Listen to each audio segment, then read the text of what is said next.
If I could go back to 25 with everything I know now, I'd do 5 things differently with my money.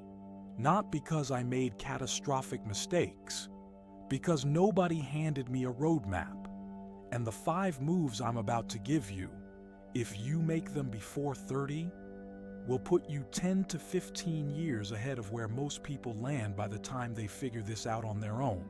Stay with me, because move number 3 is the one that changes everything. Here's the honest truth about your 20s. You have something that nobody in their 40s or 50s can buy back: time. And compound interest is not a concept, it's a machine. A machine that either works for you or against you, depending on the decisions you make in this decade. The average American doesn't start taking retirement seriously until they're 38. By then, they've lost 13 to 15 years of compounding. That gap doesn't close. You can throw money at it later, but you can never fully recover what compounding would have done if you'd started at 25. The 5 moves I'm walking you through today are not theory. They're the exact decisions, in the exact order, that separate the people who have real financial breathing room in their 30s and 40s from the ones who are still living paycheck to paycheck, wondering where it all went. By the end of this video, you'll have a clear sequence of what to do. In what order, starting this week? Move 1. Build a $1,000 emergency fund before you do anything else. I know everyone says this. I'm saying it again because most people skip it, and it destroys every other financial move they try to make. Here's why.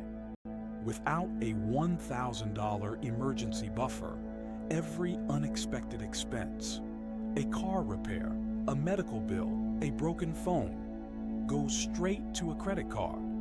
And once it's on the card, you pay interest until it's gone. A $1,000 emergency fund is not savings, it's armor. It's the thing that keeps small problems from becoming debt spirals. Before you invest a single dollar, before you pay extra on any debt, before you do anything else, get $1,000 sitting in a high-yield savings account and don't touch it. That's your foundation. If you don't have a high-yield savings account yet, Robinhood Gold has one of the highest rates available right now, and there's no minimum balance. Link is in the description. Move 2. Get your employer match. Every single dollar of it. If your employer offers a 401k match and you are not maxing it out, you are leaving free money on the table. Not figuratively, literally. Your employer is offering to give you dollars for free and you are declining them. The average employer match is 3 to 5% of your salary. If you make $50,000 a year and your employer matches 4%, that's $2,000 a year in free money. Over 30 years at a 7% average return, that $2,000 per year becomes over $200,000. You don't need to understand every detail of your 401k. You need to do one thing: log in, find your contribution rate, and set it to at least the percentage your employer matches. That's it. Do it this week. Move 3. Kill high-interest debt before you invest anything beyond the match. This is the move most people get wrong. They hear, start investing early, and they start throwing $100 a month into a brokerage account while they're carrying $8,000 in credit card debt at 22% interest. That math doesn't work in your favor. The average stock market return is around 7 to 10% annually. Credit card interest is 20 to 27%. You are losing money every month you hold that debt and invest simultaneously. Pay off every debt above 7% interest before you invest outside of your employer match. Use the avalanche method. Minimum payments on everything, every extra dollar, to the highest interest rate debt first. It's not exciting. It's math. And the math wins every time. Once your high interest debt is gone, everything you were throwing at debt payments becomes investment fuel. That's when compounding starts working for you instead of against you. Move 4. Open a Roth IRA and contribute to it every year you qualify. A Roth IRA is one of the most powerful wealth-building tools available to anyone under a certain income threshold. And most people in their 20s don't use it because nobody explained it to them simply. Here's the simple version. You put in money you've already paid taxes on. It grows tax-free.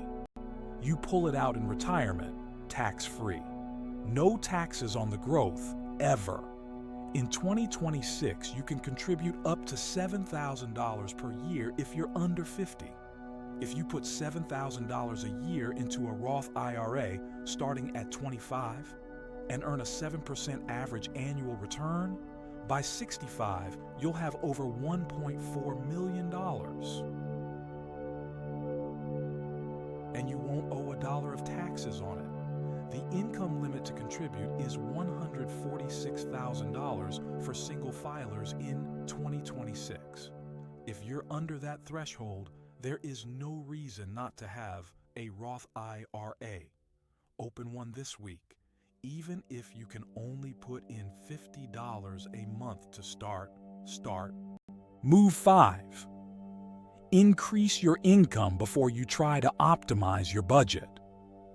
Budgeting has a ceiling. At some point, you've cut everything you can cut, and you're still not moving fast enough toward your goals. That's not a budgeting problem. That's an income problem. The single highest leverage move available to someone in their 20s is increasing their earning power. That means asking for a raise, switching jobs for a higher salary, picking up a skill that pays more, or building a side income stream. A 10% salary increase does more for your financial trajectory than cutting $200 from your monthly budget ever will. And in your 20s, your income is more malleable than it will ever be again. You have energy, flexibility, and fewer obligations tying you to any one situation. Use that. I'm not saying quit your job tomorrow. I'm saying, what is one thing you could do in the next 90 days to increase what comes in? Because the moves I just walked you through work 10 times faster when you have more money flowing through them. 5 moves. Emergency fund first. Employer match second.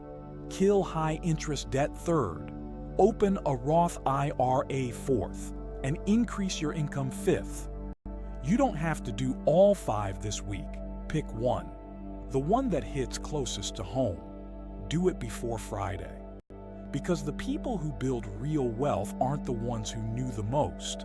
They're the ones who moved first. If this video gave you one thing you're going to act on, subscribe. I put out new videos every Monday, Wednesday, and Friday. All of it designed to give you the exact information you needed 10 years ago. The next video you should watch is right here.